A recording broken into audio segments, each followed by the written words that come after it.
those things where you can sort of say like, oh yeah, of course.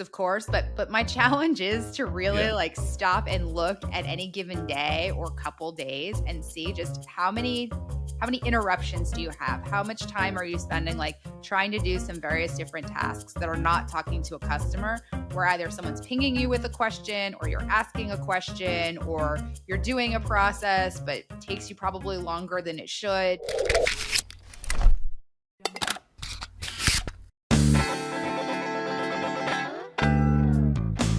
Find those situations where you bring on a new team member, but for some reason they seem not to ramp as fast? Well, typically what's happening, you don't have proper SOPs in place, standard operating procedure, or maybe you don't have the right task that you're teaching them so they can scale properly. But on today's episode though, we're going to fix that. And even if you do have them in place, I'm going to help you to learn about a tool that would radically change the way you do things right now in your organization. I promise you. Check it out. Hey, everyone. Welcome to another great episode of the Sales Evangelist Podcast. I'm your host, Donald C. Kelly,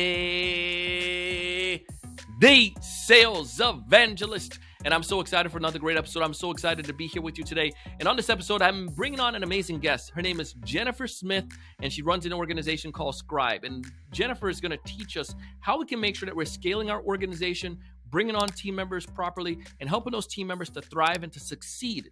Man, it's going to be so good. Well, when you say scale yourself, talk to me about that. How is that going to help me with this dilemma that I'm going through right now to get my reps on the team faster and improve? Scale yourself is all about, again, figuring out the core things that you're really good at and making it so you spend as much of your time on that as possible. And you take all of the other kind of repetitive tasks, the things that actually fill a lot of your day but don't add as much value, and you try to figure out, how do I reduce those repetitive tasks or automate them or pull them away to other people? And so it's really this idea of like, let's find the leverage points in your time. Feel like you're doing great. You feel like all of this stuff, but you got to look at the numbers too. Like, how many appointments did you actually get and how much business are you actually bringing in? You may feel like you've been productive today, but are you doing the things that are right? And this idea of how we can help us to scale ourselves by evaluating, those things that are not necessarily the most effective and getting them out or, doing it better. I don't know. You give me some thoughts. It's one of those things where you can sort of say like, oh yeah, of course. But my challenge is to really like stop and look at any given day or couple days and see just how many interruptions do you have? How much time are you spending like trying to do some various different tasks that are not talking to a customer, where either someone's pinging you with a question or you're asking a question or you're doing a process, but it takes you probably longer than it should because, you're not quite sure what you're doing. And those things really, really add up. We've had customers who will do rigorous time studies. Doesn't that sound fun? Where they ask people to track like lawyers in 7-minute increments, how they spend their time. And they find it's around like 15% of any given day that they're spending just trying to find info on how to do a task. So we're not even talking about doing tasks that are lower value add. We're talking about like preparing to do a task. And so we call those a time vampire, kind of jokingly at Scribe, but we're always like, don't let the time vampire get you, because time is money and you could spend that time and it feels productive. Like you feel like, oh, I was working, I was doing something, but my challenge or push is, did you actually have to be spending that time? Could have there been better ways to get that info or to get that task done, because it's not your core selling task? Yeah. This to me is point 2, which is like getting people the info that they need. So this is a bit more on the sales enablement territory, but it's a similar idea of, okay, if people are spending a bunch of time like trying to just get info they need. Hey, I know I'm supposed to enter this stuff into Salesforce, right? You guys have harped that into me. Like, how do I actually do it? And when I go to do it, like, am I like doing it in the right way? Am I taking too much time trying to figure it out?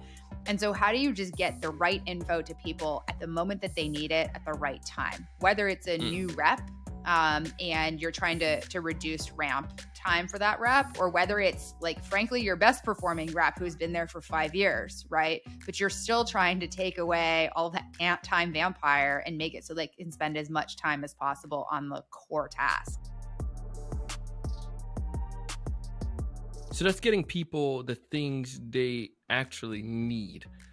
So now I'm scaling myself, scaling my team, and I'm getting people the things that actually need. The third point you brought up was scale your best rep. Well, how do I do that portion? Yeah, I'll tell you the nexus of this point for me, which comes from the customer success world like 15 years ago. So I was a consultant at McKinsey for almost a decade before I founded Scribe, and I did a lot of organization and operations optimization work. That's a mouthful. What it actually means is I would go into customer contact centers and sit next to agents for 8 hours a day, looking over their shoulder and figuring out what they were doing.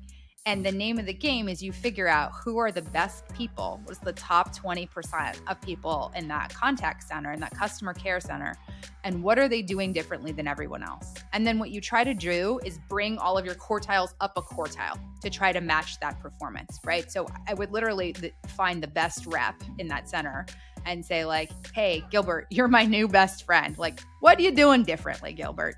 And I'll date myself here a little bit. Gilbert would pull out a really thick binder and thunk it down on the desk and say like, here's all the stuff they trained me to do, right? And I tried to memorize all of this. It was hard. I had 2 weeks of intensive training, which by the way, doesn't really make sense when the average turnover is 100% in a given year in a customer contact center. That's a different story. Here's all the stuff they trained me to do. But I found these 30 shortcuts instead. And here's what I'm doing differently. And as a consultant, my team would write that up in PowerPoint and we would update their binder and, sell it to our customers a whole bunch of money. And the idea is like, well, what if you could figure out what those best people are doing more automatically and scale it across everyone? And so with Scribe, what we tell our customers to do is Scribe is software that will watch people do work and auto-generate step-by-step written guides with screenshots that show how to do that process. And so what we tell our customers to do is, have your best reps, like the folks who have been there for a while or the people who have figured out, who have kind of all of this like implicit know-how around, how your business works and how you guys sell. Have them hit the record button when they go to do one of the processes. And when they're done, have them hit stop record. And now it'll auto-generate a step-by-step written guide with screenshots about how to do that process. And so what you start to do over time is you're now capturing all of this kind of like know-how that's in people's heads around how they do the things that make them really good, how they fight away the time vampire so that they spend more time selling. And then share that information with everyone who needs it. Make it available to them, right? And make it available to them at the moment that they need it. So when they go into Salesforce, they can see the 5 step-by-step guides that their best rep has created around how he uses Salesforce really quickly. If there's one piece of advice, one major piece of advice you want somebody to leave this conversation with, what's that one major piece of advice? Anything that you are doing that is not talking to a customer, stop and ask yourself, could I scale this in a particular way? Could I create a template? Could I use a tool? Is there a way that I could have my where my customer feels like I'm spending more time with them, I'm doing something better for them, and it took me less time? Usually there is. We're often in like kind of a limited mindset of saying, oh no, like I must spend more time to have a better output on the other side. And the answer is actually often not. Which is the amount of time you spend on something and the outcome that comes on the other side is often divorced from each other. It's radical, but it's true in a lot of instances. Not every instance, but a lot of instances. And so any moment that you are doing something and you say like, hey, wait a minute, if I'm not on the phone with a customer, could I be scaling this in some way? Is there some kind of automation? Is there some kind of better way that someone else might have figured out that I can access? How do I constantly find these leverage points? That was Jennifer Smith, and I highly recommend you go and connect with her. Tell her you heard about her here on the Sales Evangelist podcast, and check out Scribe. See how you and your team can use it. Take advantage of the free offer right now, the freemium value. And if you want to get the added benefits, remember, use the promo code The Sales Evangelist to get access to those. Jennifer is trying to hook you up with some value. My goal is simple. I want you to find more of your ideal customers. I want you to know what to say when you reach out to them so you can have better conversations. I want you to close more deals. We want you to eliminate the confusion when it comes towards B2B selling. I'm going to give you that path, and especially with this episode, a guidance on how you can do that smoothly and succinctly. But most importantly, we want you to raise your level of thinking and go out and do big things. Thanks so much for watching. Let's do that part again, the last piece. But most importantly, I want you to go out and do big things. Thanks so much for watching.